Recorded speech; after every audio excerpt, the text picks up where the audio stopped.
Hello friends, I am Babita Agarwal, your financial planner from LIC of India. Friends, आज हम बात करेंगे रिटायरमेंट हमारी जिंदगी का एक सुनहरा दौर होता है, लेकिन तभी जब आपने समय रहते रिटायरमेंट प्लानिंग की है तो ही आप इस सुनहरे दौर का आनंद ले सकते हो। सर्वे रिपोर्ट बताते हैं कि इंडिया में 63% लोग at the time of retirement dependent हो जाते हैं, क्योंकि उनने सही तरीके से कोई प्लानिंग ही नहीं की होती है। ऐसे गौर से देखा जाए तो हमारी जिंदगी के 95% प्रॉब्लम्स मनी से ही रिलेटेड होते हैं। कारण यही है कि जब भी हमें लाइफ में जिंदगी में कुछ प्रॉब्लम्स होता है तो हम उनसे रिलेटेड एक्सपर्ट के पास जाते हैं। जैसे कि हेल्थ प्रॉब्लम हुई तो डॉक्टर के पास गए, कोई लीगल प्रॉब्लम हुई तो लॉयर के पास गए। सिर्फ एक फाइनेंशियल प्रॉब्लम ऐसा होता है कि जिसे हम खुद ही करना चाहते हैं। हमने टीवी पर एक एड देखी, म्यूचुअल फंड में डालिए और अपने पैसे को मल्टीप्लाई कीजिए। हमने थोड़ा पैसा वहां डाल दिया। फिर किसी फ्रेंड ने बोला शेयर मार्केट में पैसा डालो तो बहुत जल्दी पैसा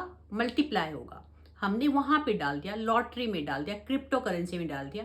इन सब से होता क्या है, हमारे पैसे और समय दोनों की बर्बादी होती है और हमारी फ्यूचर के लिए जैसे रिटायरमेंट प्लानिंग या फिर दूसरी प्लानिंग बीच में ही रह जाती है। इस चीज को हम एक छोटे से एग्जाम्पल से समझेंगे। जैसे कि पूरे साल में 3 सीजन आते हैं, winter season, rainy season and summer season. वैसे ही हमारी लाइफ के भी 3 सीजन होते हैं। विंटर सीजन यानी कि 0 to 25 ईयर्स, जहां हम सिर्फ लर्न करते हैं, ज्यादा से ज्यादा नॉलेज गेन करते हैं। दूसरा होता है रेनी सीजन यानी कि 25 to 60 ईयर्स, जिसको हम रेनी सीजन बोलते हैं।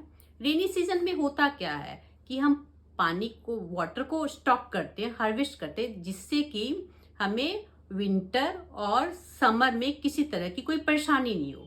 तो वैसे ही अगर हमने 25 to 60 ईयर्स, जो कि अर्निंग एज होती है, उस समय में सही तरीके से अपने पैसे को इन्वेस्ट करना सीख लिया तो हमें रिटायरमेंट के समय कोई परेशानी नहीं होती है। लेकिन ज्यादातर गलतियां भी इसी उम्र में होती है। 60 टू रेस्ट लाइफ वो हमारा रिटायरमेंट प्लानिंग होती है, रिटायरमेंट एज होती है। रिटायरमेंट एज के लिए हमारे पास 2 फंड का होना बहुत जरूरी है। पहला रिटायरमेंट फंड, दूसरा पेंशन। अब ये दोनों फंड हमें कहाँ से मिलेंगे? भारत सरकार ने एक प्लान निकाला है जिसे हम जीवन उमंग प्लान कहते हैं। जीवन उमंग प्लान में हमें retirement fund and pension fund दोनों एक साथ मिलते हैं। जीवन उमंग एक होल लाइफ प्लान है जहां पे हमें गारंटीड 8% पेंशन टिल लाइफ मिलता है और हमारा रिस्क कवर भी एवरी ईयर इंक्रीज होता है। अब रिटायरमेंट प्लानिंग के लिए वाइज डिसीजन क्या है? वाइज डिसीजन यही है कि हमारी पेंशन टैक्स फ्री होना चाहिए, तो वो हमें जीवन उमंग में देखने को मिलती है।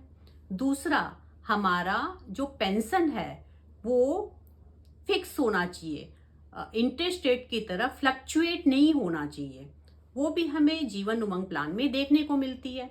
तीसरा, every year risk cover increase होना चाहिए, वो भी हमें जीवन उमंग प्लान में देखने को मिलती है। इसीलिए तो हम इस प्लान को किंग ऑफ द प्लान कहते हैं। अब इसी प्लान के साथ में अगर हम कुछ राइडर भी ऐड कर देते हैं तो इस प्लान की ब्यूटी बहुत बढ़ जाती है। पहला राइडर है डबल एक्सीडेंटल बेनिफिट राइडर। अगर हम इस राइडर को चूज करते हैं और पॉलिसी होल्डर की किसी वजह से एक्सीडेंटली डेथ हो जाती है तो पॉलिसी का बेनिफिट डबल हो जाता है। दूसरा है एक्सीडेंटल एंड डिसेबिलिटी राइडर। इसमें अगर पॉलिसी होल्डर की एक्सीडेंट की वजह से परमानेंट डिसेबिलिटी हो गई तो उसका जो सम इंश्योर्ड, पॉलिसी का जो सम इंश्योर्ड है, उसको 120 पार्ट्स में डिवाइड कर दिया जाता है। एवरी मंथ वो अमाउंट पॉलिसी होल्डर के अकाउंट पे क्रेडिट कर दिया जाता है। इसको हम एक छोटे से एग्जाम्पल से समझेंगे। सपोज पॉलिसी होल्डर ने एक 5 लाख सम इंश्योर्ड का प्लान चूज किया हुआ है, साथ में उनने डिसेबिलिटी राइडर भी ऐड किया हुआ है। 5 लाख को 120 पार्ट्स में डिवाइड करेंगे, अमाउंट आता है 4162 और 4162 इंटू 120 मतलब 10 साल तक के लिए हर महीने पॉलिसी होल्डर के अकाउंट में ये अमाउंट क्रेडिट होता रहेगा और जो पॉलिसी के बेनिफिट्स हैं विद मैच्योरिटी वो भी समय पे पॉलिसी होल्डर को मिल जाएंगे और फ्यूचर प्रीमियम भी वेव हो जाएगा। तीसरा है क्रिटिकल इलनेस राइडर, उसको हम ऐड करते हैं तो किसी वजह से अगर क्रिटिकल इलनेस डायग्नोस होती है तो वो अमाउंट पॉलिसी होल्डर के अकाउंट में क्रेडिट कर दिया जाता है।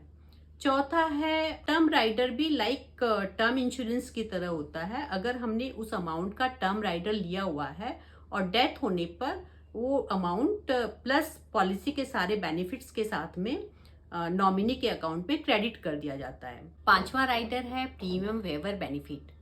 ये प्लान हम बच्चों के नाम से भी ले सकते हैं। ऐसे में अगर प्रपोजर की डेथ हो जाती है तो फ्यूचर प्रीमियम वेव हो जाते हैं, सारे बेनिफिट्स एज इट इज रहते हैं। इस कंडीशन में बच्चे का फ्यूचर और परिवार दोनों ही सुरक्षित रहते हैं। ऐसे भी हम आगे नई नई जानकारियों के साथ में मिलते रहेंगे। आशा करती हूँ आपको ये वीडियो काफ़ी पसंद आया होगा। आप इसे लाइक और शेयर करना मत भूलिए ताकि दूसरे लोगों को भी इसका बेनिफिट्स मिल सके। जल्द ही फिर मिलेंगे नई जानकारी के साथ में। तब तक के लिए हंसते रहिए, मुस्कुराते रहिए, खूब खुश रहिए, मग्न रहिए। Take care. नमस्कार। Thank you.